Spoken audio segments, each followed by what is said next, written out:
भजनी मंडळ अधिक नरोटे कुटुंब परिवार, नरोटे घर कुटुंब परिवार, त्यांची मुलं मुली नातवंड कोण असतील ते सर्व आपण एकत्रित येऊन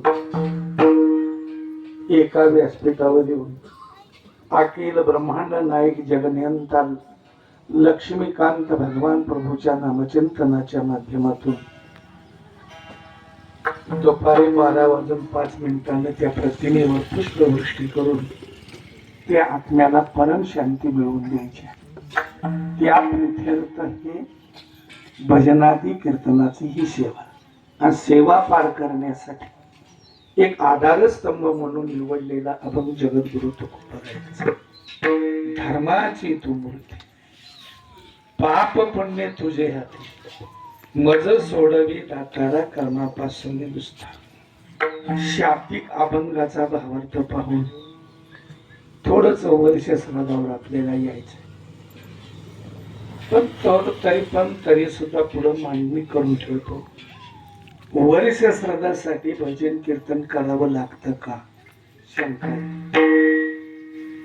करत्यात, पण करावंच लागतं का असं एक आपला.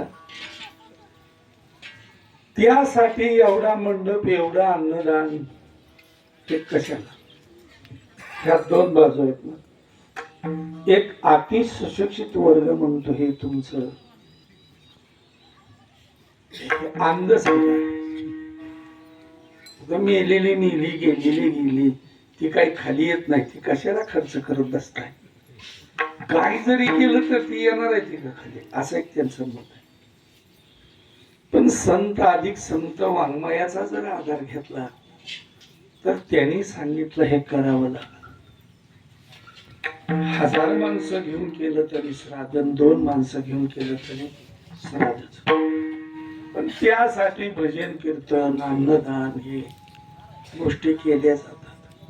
ज्ञानदान, वस्त्रदान, ज्ञानेश्वरी दान, गाथादान अशा वस्तू दिल्या जातात. याच्या पाठीमागचं ध्येय काय असावं हे आपल्याला पाहावं लागेल. पण जो अभंग निवडलेला आहे त्याचा अगोदर आपण विचार. जगद्गुरु तुकोबाराय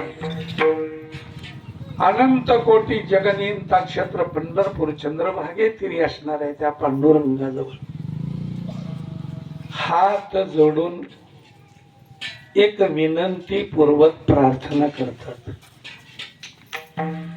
मागणी मागत. हे तसा दिसला अभंग तर हा मागणी पण होऊ शकत नाही.